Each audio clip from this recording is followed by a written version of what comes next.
Hola, espero estén o hayan tenido un muy buen día. Mi nombre es Fernanda Guadalupe Peña Trujillo y hoy en la materia de Ciencias Sociales hablaremos un poco sobre una parte del libro Pedagogía de la Autonomía, escrito por el autor Paulo Freire. Paulo Freire nació en Recife, Brasil, en 1921 y falleció en Sao Paulo en 1997. Fue un pedagogo brasileño que estudió filosofía en la Universidad de Pernambuco e inició su labor como profesor en la Universidad de Recife, como profesor de Historia y Filosofía de la Educación.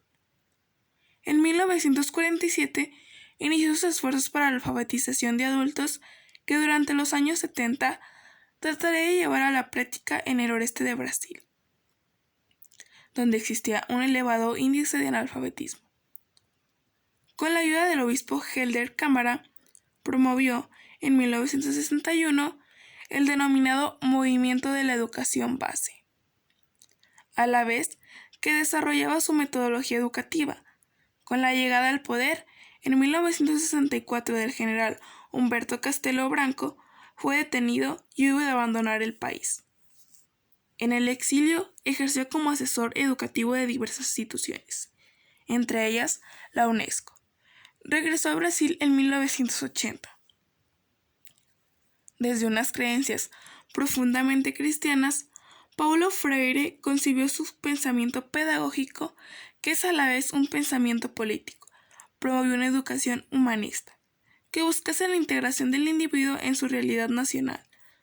Fue la suya una pedagogía del oprimido, ligado a los postulados de ruptura y de transformación total de la sociedad, que encontró la oposición de ciertos sectores sociales. Definió la educación como un proceso destinado no a la domesticación, sino a la liberación del individuo a través del desarrollo de su conciencia crítica. Las ideas educativas de Paulo Freire quedaron recogidas en los diversos ensayos que publicó. Entre otros títulos, destacan La educación como práctica de la libertad en 1967, Pedagogía del oprimido en 1969, Educación y cambio en 1976 y Pedagogía de la autonomía en 1997, de la cual hablaremos un poco en esta exposición.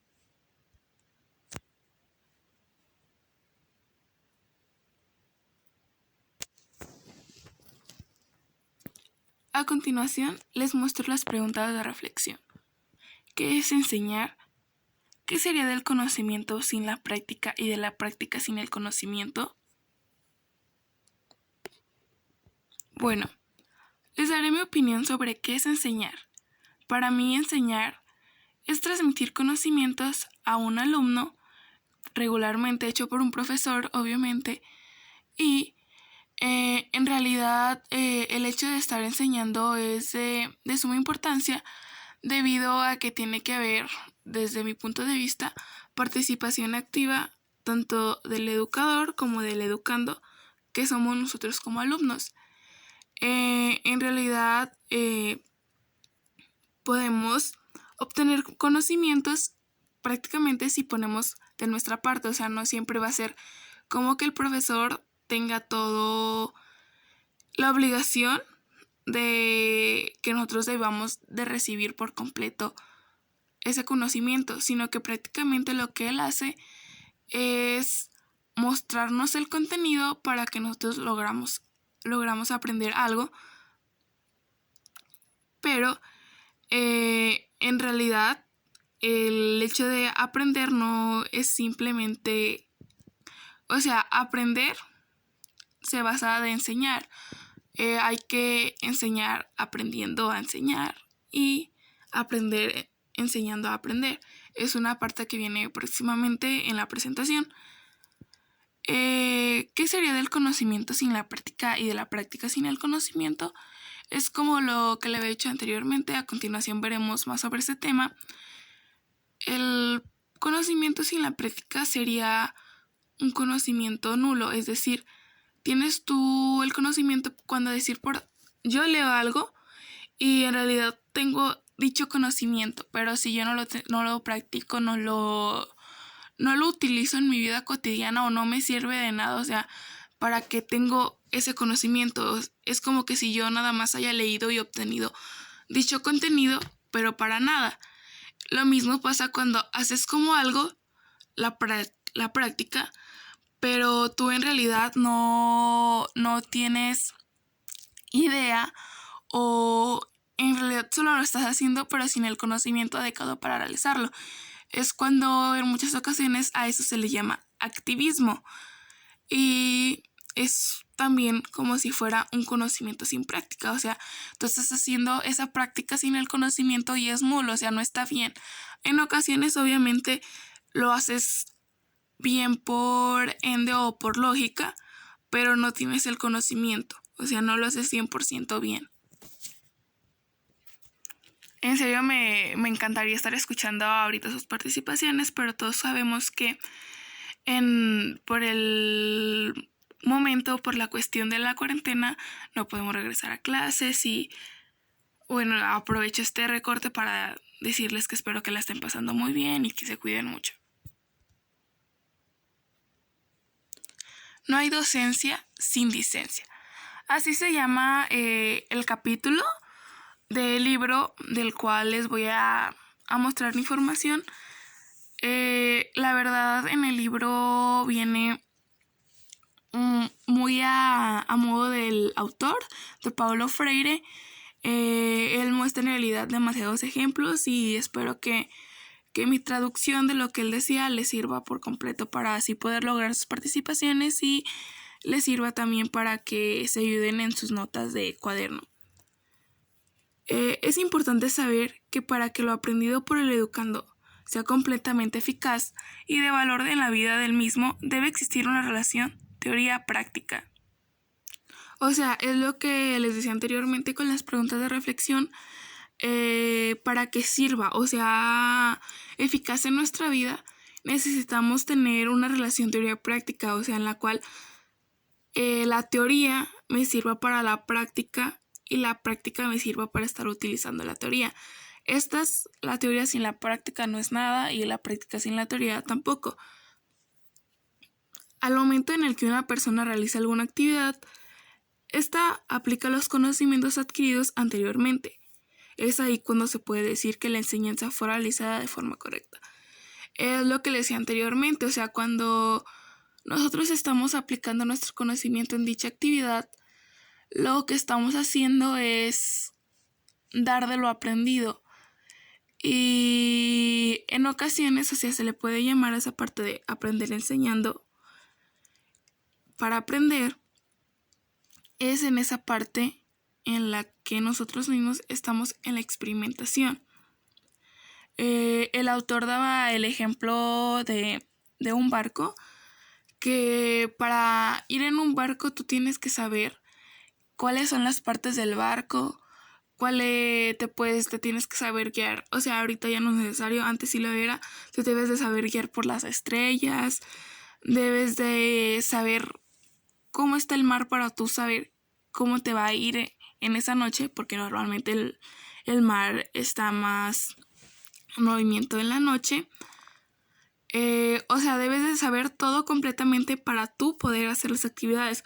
Porque si, por decir yo que no sé nada de navegación, me suben en un barco y me dicen ve y navega, obviamente a lo mejor y el barco no se hunde, si tengo suerte, pero yo no voy a saber ni siquiera dirigirlo, a lo mejor y el barco ni siquiera se mueve de ahí.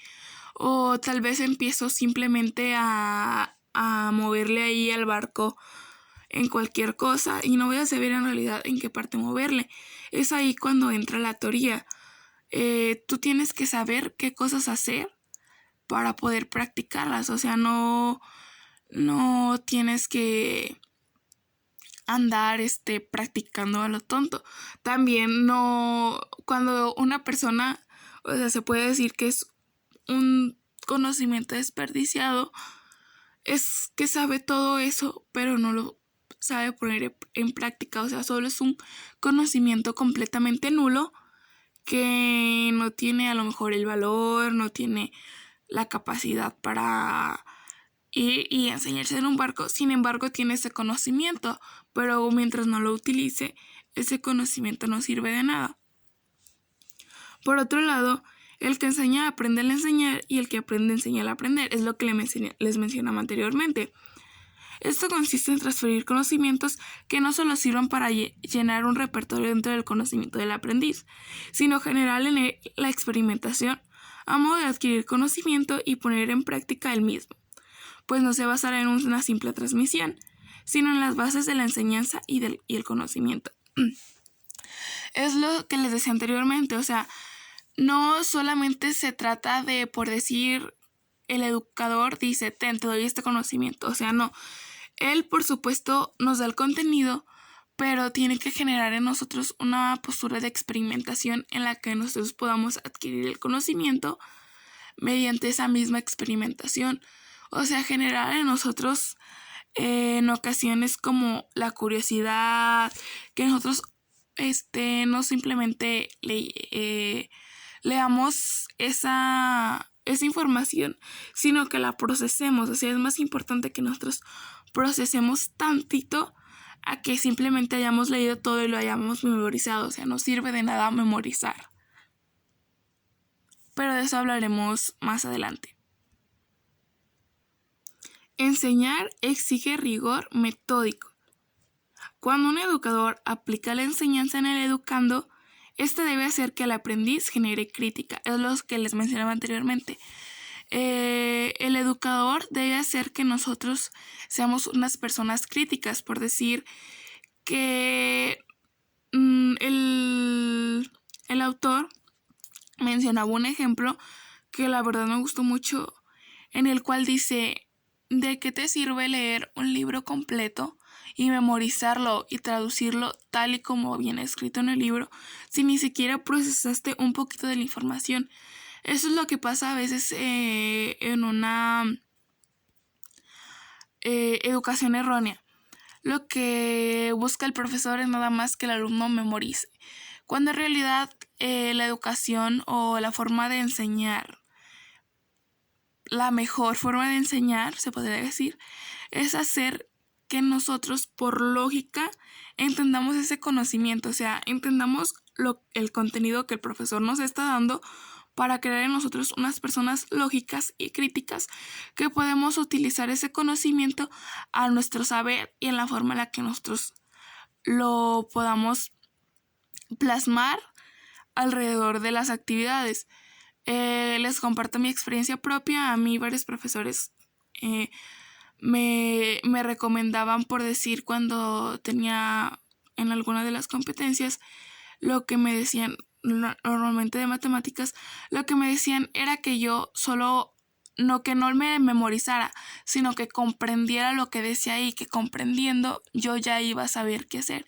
Y ahora en realidad comprendo que es parte de los mejores métodos educativos realizados por los pedagogos, o sea, que el alumno comprenda la información, no que por decir, memoricé por completo esto, pero no entiendo nada, o sea, no. Aunque sea que hayas entendido poquito, pero que lo puedas comprender, que o sea, que tú hagas que esa información sea tuya, tú la puedas traducir a lo que tú sabes. El educador no solo se encarga de enseñar los contenidos, sino hacer que el educando sea productivo con los mismos, generando por su parte ideas referentes al contenido dado por el educador. Un educando que solo se encarga de transferir la información que recibió tal cual y como le fue transmitida está dentro de una enseñanza nula, pues no ha generado esa naturalidad crítica que le permitirá participar en lo que sucede en su entorno de manera activa, pues en realidad solo está funcionando como un receptor, pero nunca le pondrá una aplicación que haga funcionar lo que puede llegar a percibir. Es lo que les decía anteriormente, o sea, por decir, yo leo un libro de economía, y, o sea, lo leí y yo les puedo decir exactamente qué decía cada palabra, pero no comprendí nada. Y por decir, por otra parte, yo leí, comprendí, ya sé sobre el tema, pero en realidad la información ya la hice mía, porque si yo te hablo de esa información, te voy a hablar con mis palabras y te voy a hacer que entiendas a mis palabras. Yo ya estoy funcionando como una parte que ya aprendió, o sea, yo ya aprendí y te estoy enseñando. Y creo que también tiene que ver en esa parte aprender enseñando, o sea, yo estoy aprendiendo mostrándole la información a la otra persona, o sea, yo estoy autoconvenciéndome o autorreformando mi conocimiento, pero con mis propias palabras, o sea, estoy recordando eso. Pero esa parte de recordar o así viene más próximo. Pero a lo que va esto es que si yo ya comprendí el libro de economía, por decir, puedo participar activamente en la sociedad hablando de economía, o sea, yo ya no voy a estar en cero cuando alguien hable de economía. Si en un noticiero hablan de economía, yo ya voy a saber qué, o sea, ya voy a poder participar, y es esa parte en la que yo ya comprendí ese libro que leí y puedo ser un miembro activo de mi sociedad. Eso es lo importante, que tú puedas ser un miembro activo en la sociedad. Enseñar exige investigación. No hay enseñanza sin investigación, ni investigación sin enseñanza. Es lo que les decía anteriormente, o sea, en ocasiones ahora, un ejemplo es el método utilizado ahora. O sea, nosotros lo que estamos haciendo en estas clases en línea, que a lo mejor para muchos han sido muy complicados, desde mi punto de vista para mí también ha sido en ocasiones muy complicado, porque no tengo esa interacción con mis profesores, con mis compañeros, de estar como comentando sobre el tema, o no tengo esa oportunidad de el momento en el que mi profesor está explicándome decirle, ¿sabe qué, profe? En esa parte no entendí, ¿me puede ayudar? O sea, no tengo esa oportunidad. O sea, obviamente yo les puedo mandar mensaje, puedo preguntarles, pero también dependerá mucho de las capacidades o simplemente de la forma de percibir de la persona, porque todos sabemos que hay personas que son visuales, otras que son auditivas, otras que son como, no recuerdo prácticamente ese nombre, pero son más bien, son prácticamente las dos, visuales y auditivas. En realidad, cuando tú eres una persona completamente visual, o sea, yo les recomiendo que se vayan a ver videos. Y si eres auditiva, normalmente pues también los videos te van a servir. Pero siento que una persona visual, con el simple hecho de ya ver la imagen, o sea, ya entendió qué pasó con eso, o sea, ya sabe cómo hacer las cosas, pero pues no es prácticamente el tema del cual estamos hablando, solo es una pequeña desviada de lo que estamos hablando. Les pido una disculpa. Ahora bien, hablemos más de la forma en la cual un educador se prepara para adquirir más contenidos y procesarlos para poder transmitir los contenidos a sus aprendices. O sea, un profesor no es por decir, ya salió de la universidad, ya es profesor, ya, o sea, ahí quedó y solo va a seguir enseñando, y no. Normalmente ahora con las reformas educativas, a lo que conozco yo, los profesores se siguen capacitando, o sea, yo admiro mucho a los profesores del CEBETA, están en constante capacitación, no simplemente en el uso, en el contenido de su materia, sino que en lo que está en el entorno de la sociedad, que si son las plataformas digitales, como pueden ser las redes sociales. O sea, ya sabemos que algunos profesores se comunican por medio de la red social de WhatsApp, algunos pues Moodle, otros utilizan Classroom. Tiene mucho que ver pues la capacidad o los conocimientos que tenga el profesor en las plataformas digitales. También tiene que seguir alimentando su hambre de conocimiento para, además de adquirir nuevos, estas investigaciones le sirvan para comprobar conocimientos ya adquiridos anteriormente. O sea, es lo que yo les decía. Cuando investigan ellos, no simplemente es para adquirir nuevos conocimientos, porque obviamente el plan escolar o les hace, en realidad a veces les puede llegar a cambiar los conocimientos o los contenidos que ellos nos van a brindar a nosotros. Es cuando un profesor se tiene que preparar. O nosotros también conocemos profesores que no están, o sea, lo que ellos estudiaron o lo que ellos han practicado no está relacionado con el tema o la materia que ya nos están dando y se tienen que estar capacitando momentáneamente y estar investigando sus contenidos para así poderlos brindar a nosotros. Y es cuando ese profesor aplica los que les dije anteriormente. O sea, él lee toda la información, lee todo el contenido, pero lo procesa para él poderlo brindar a nosotros. O sea, no lo repite tal cual, porque a lo mejor y se lo aprendió de memoria y no lo repite tal cual, pero ni siquiera el profesor puede llegar a saber.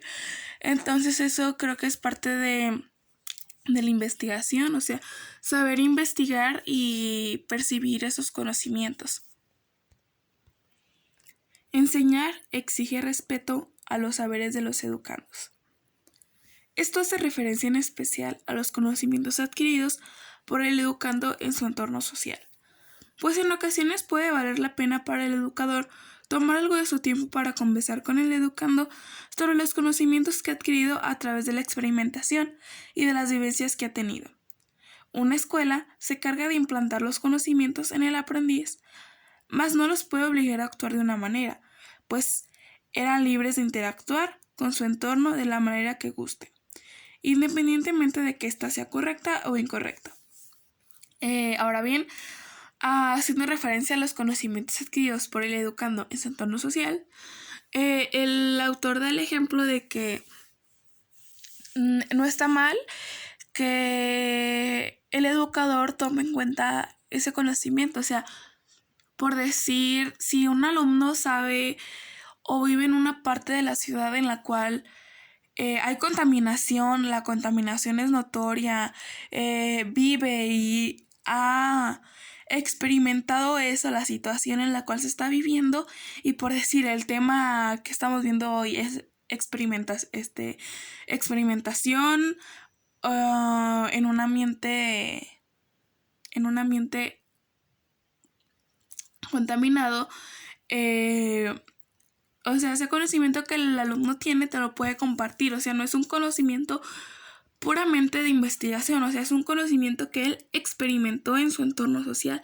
Y puedes hacer las preguntas de cómo ves, cuáles son las cosas más afectadas, cómo te afecta a ti como persona, cómo has visto el cambio, hay algún apoyo. O sea, en particular a mí como alumna me encanta cuando puedo hacer una participación sobre una vivencia mía. O sea, yo puedo estamos conversando sobre un tema y si mi vivencia puede ser relacionada con el tema, o sea, no está de más decir, no, pues fíjese, profe, que yo viví de esta manera, yo tuve esa experiencia y funcionó así.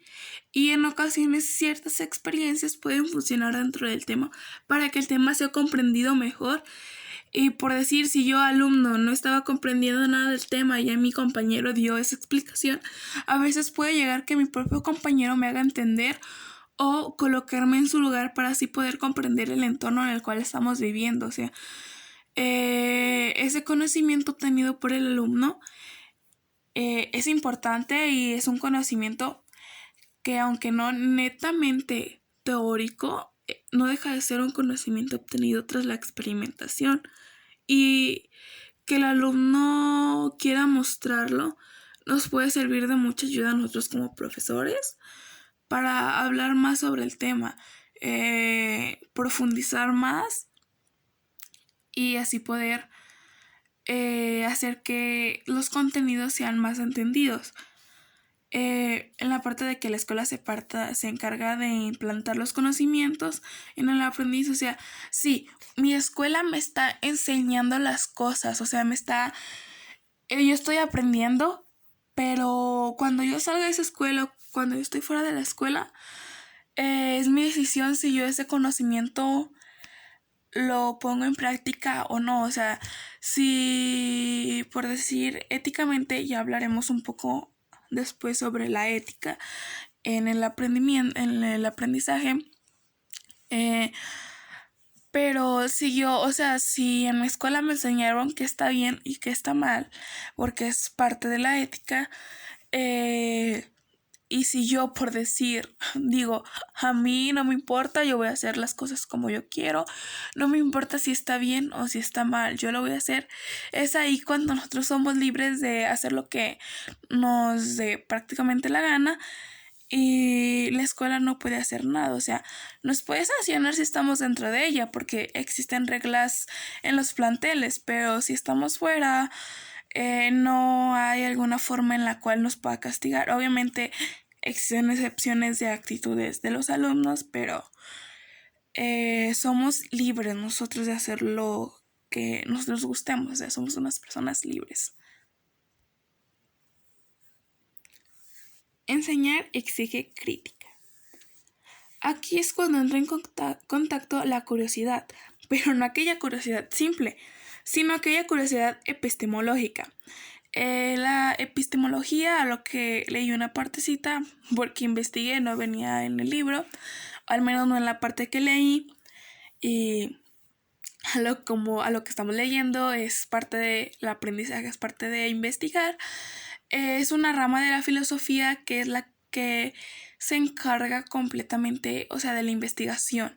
Una investigación a fondo de las cosas, o sea, entonces, por ende, curiosidad epistemológica hace referencia a aquella curiosidad que te insinúa o te hace investigar, o sea, tú investigas por dicha curiosidad, porque hay veces, me dio curiosidad y ya, simplemente así lo dejo, fue un hecho que me dio curiosidad, pero lo dejo de lado, o sea, no es como que yo esté comprendiendo por completo que, o sea, nada más me dio curiosidad y ya.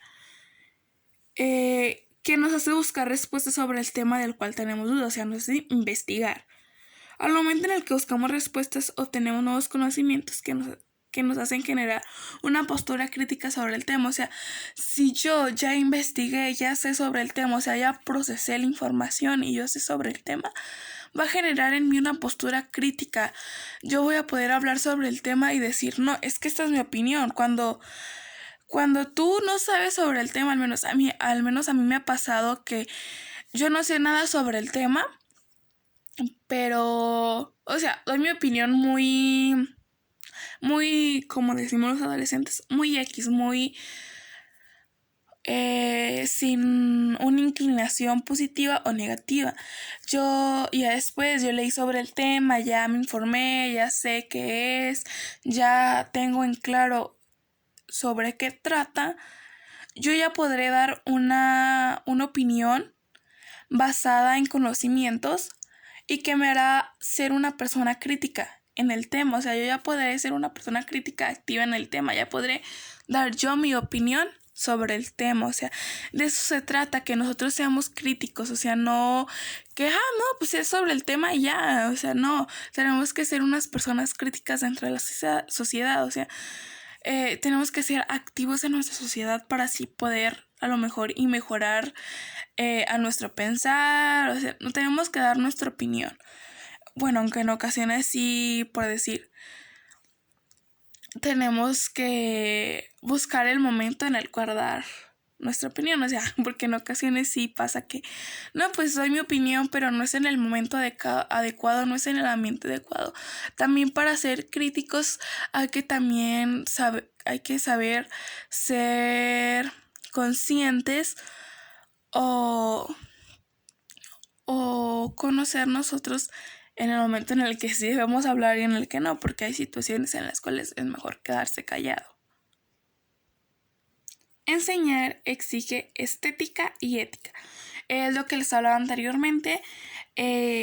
La necesaria promoción de la ingenuidad a la crítica no puede o no se debe ser hecha a distancia de una rigurosa formación ética. Siempre hablo de la estética, decencia y belleza de acuerdo. O sea, es lo que les hablaba anteriormente. La ética está presente en nuestro aprendizaje, pero a los que no recuerdan no entendieron bien qué es la ética.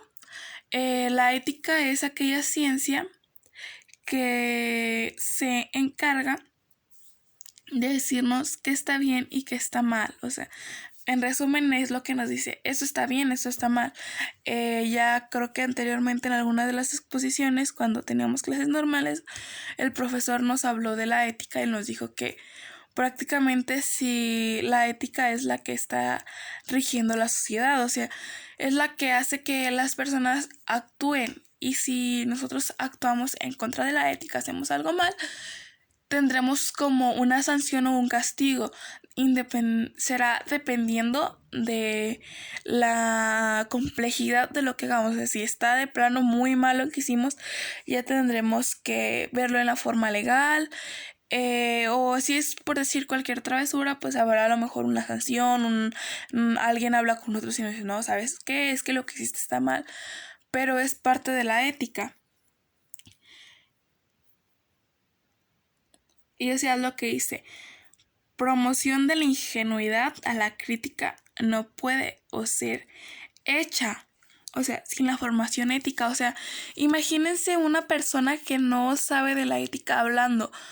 A lo mejor también tenemos que buscar la manera de expresarnos, por decir, en una parte.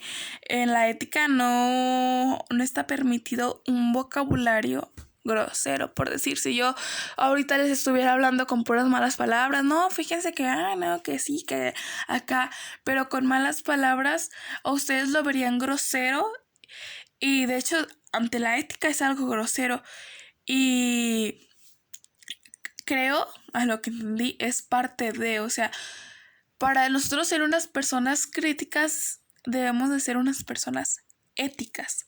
O sea, que sepamos cuándo hablar, cuándo no. Es lo que les decía anteriormente. O sea, debemos de saber cuándo hablar, cuándo no. Ser prudentes y no ser unas personas imprudentes. Porque hay personas que son muy críticas, muy participativas, muy así, pero son imprudentes. También no crean que por crítica digo, no hay que criticar a cierta persona, o sea, no. La crítica hace referencia al conocimiento, o sea, un conocimiento que tienes, ser una persona activa y dar tu opinión. No piensen que estar criticando a la persona de al lado, no. Es parte de la ética. Conclusión. Puedo concluir que la enseñanza es un método de suma importancia para que el ser humano se vuelva una persona crítica, que pueda fungir en la sociedad activamente y participando de forma positiva en la toma de decisiones. También puedo decir que una persona que tiene demasiados conocimientos en ocasiones no puede funcionar debido a que no tiene práctica alguna y viceversa. Convirtámonos en educandos, en alumnos que experimenten y pongan a prueba los contenidos que nos brindan nuestros educadores. O sea, esto hago referencia que sí, por decir, yo, profe, es que no le entendí, no sé de qué me está hablando o yo no creo que sea así. O sea, investiguen y quítense su duda. O sea, nunca se queden con la duda porque eso les puede generar afecciones a corto o largo plazo, independientemente de la duda que ustedes tengan. Pero si ustedes creen que, o sea, tengo duda, le pregunto a mi profesor y no me da la respuesta que yo esperaba o que yo buscaba, investiguen a lo mejor y el profesor no te entendió bien tu pregunta, aunque en ocasiones nos pueden tocar profesores que apenas están aprendiendo sobre el tema y no saben en realidad porque, como les mencionaba anteriormente, algunos profesores no son experimentados en nuestro tema o su educación no fue de acuerdo a ese tema. No tienen todos los conocimientos que pueda tener otro profesor que sí sabe sobre ese tema, nos puede dar una respuesta errónea. Y es lo que les digo, o sea, investiguen, nunca se queden con la duda. Seamos activos y críticos. Busquemos adquirir nuestros propios conocimientos mediante la enseñanza. O sea, no simplemente nos quedemos en ocasiones con pues es que eso dijo el profe y ya. O sea, si tú quieres saber más y sientes que no te llenó lo que el profe te dio, tú investiga. Y por otra parte, que aprender enseñando. Si a mí en ocasiones cuando a mí es un tema difícil, me encanta hablarlo con mi salón. por decir cierto tema, no, hay que hablarlo, por decir, si a mí me piden que les explique, yo les explico a mi manera, y muchas ocasiones aprendo y comprendo más del tema explicando lo que yo entiendo. O sea, si van a explicarle a sus compañeros, también asegúrense de que sea completamente lo que es, no vayamos a afectarlos a ellos y nos afectemos nosotros dando una información errónea. Bueno, esto fue todo de mi presentación. Muchas gracias por verme y mis mejores deseos para esta cuarentena. Cuídense mucho porque, como todos sabemos y están al pendientes de las noticias, estábamos en una de las fases más feas. Y pues algunos ya sabemos la situación de Mascota, ya está rodeado de Vallarta, de Talpa, que ya tiene contaminados. Entonces, por favor, les pido que, o sea, no les digo estén ahí con miedo, no, o sea, pero traten de llevarla bien, hagan cosas que los ayude a ustedes para que estén tranquilos con ustedes mismos. Y eso fue todo. Muchas gracias.